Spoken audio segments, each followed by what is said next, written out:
नमस्कार। पुस्तक परिचय के अंतर्गत आज हम बात करेंगे नदियों की पौराणिक कहानियाँ, जिसके लेखक हैं संजय पठाड़े शेष।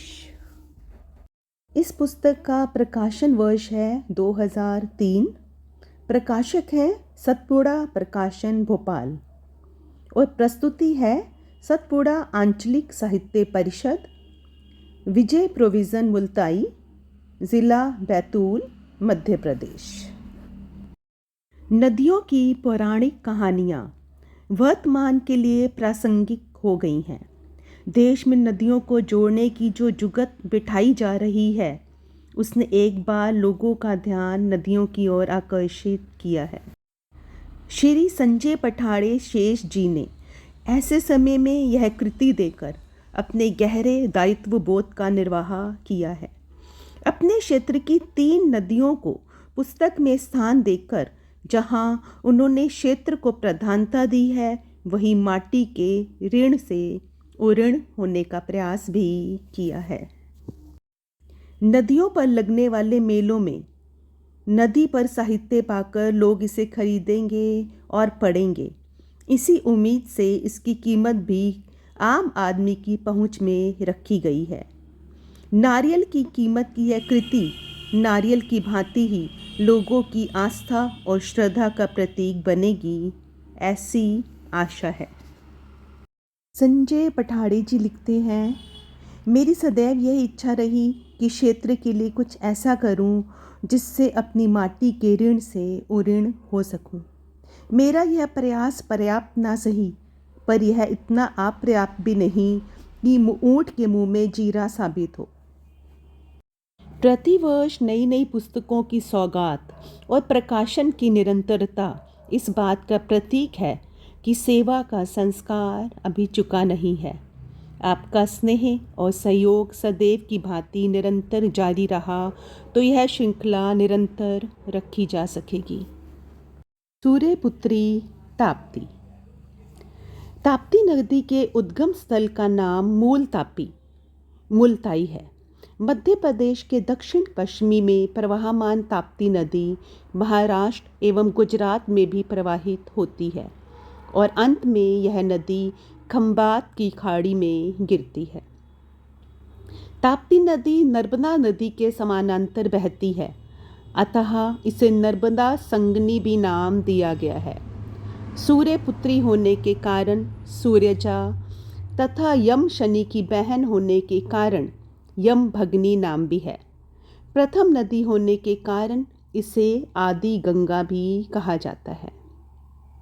ताप्ती नदी के बारे में यह कहा जाता है कि गंगा में स्नान से एवं नर्मदा के दर्शन मात्र से जो पुण्य मिलता है, वह माँ ताप्ती के स्मरण मात्र से ही मिल जाता है।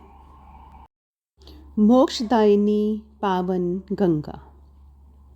तीनों लोकों को धन्य करने वाली अर्थात भूलोक एवं पाताल लोक में बहने वाली त्रिपथगा भागीरथ के प्रयास से पृथ्वी पर अवतरित होने वाली भागीरथी भगवान विष्णु का द्रव्य रूप होने के कारण हरि नदी, ब्रह्मा जी के कमंडल में रहने के कारण देव नदी, भगवान शंकर की जटा से सुशोभित ऋषि जाह्नवी के कारण जाह्नवी नाम धारण करने वाली, भारतवर्ष के पूर्व में बहकर बंगाल की खाड़ी में समाहित होने वाली अमृत वाहिनी मोक्षदायिनी गंगा की अनेक पौराणिक कथाएं हैं।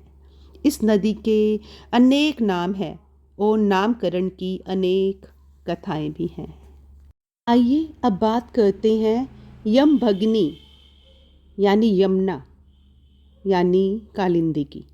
यम की बहन होने के कारण यमुना, कालिंदी शिखर में उत्पन्न होने के कारण कालिंदी कहलाने वाली, द्वापर युग में कृष्ण की क्रीड़ाओं की साक्षी यमुना की महिमा का बखान भी पुराणों में कम नहीं है।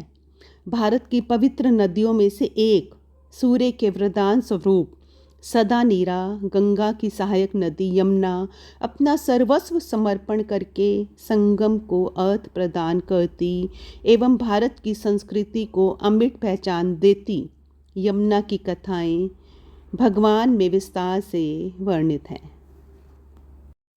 कार्तिक स्नान की हम बात करते हैं। भारतीय संस्कृति एक समन्वयात्मक समष्टि है जिसमें सृष्टि के समस्त चराचर की अपनी अपनी भूमिका ऐसे नियोजित की गई है कि सभी सम्यक विकास कर सकें। वर्षा ऋतु की समाप्ति व शरद ऋतु के प्रारंभ का यह कार्तिक महीना ना अधिक गर्मी, ना अधिक वर्षा, ना अधिक ठंड व दीपावली की दिव्यता के कारण अन्य महीनों से महान माना जाता है। ऐसी मान्यता है कि भगवान विष्णु कार्तिक मास में जाग जाते हैं और भक्तों की अर्चना स्वीकार करते हैं। इसी कारण कार्तिक में स्नान, ध्यान, पूजा पाठ करना पवित्र व लाभदायी माना जाता है। आइए अब बात करते हैं सिद्धिदायिनी नर्मदा की। भारत की प्राचीन नदियों में से एक नदी है नर्मदा। भारत के समस्त प्राचीन ग्रंथों एवं पुराणों में नर्मदा जी का उल्लेख मिलता है। नर्मदा नदी की महत्ता भी देश की प्राचीन नदियों से कम नहीं है।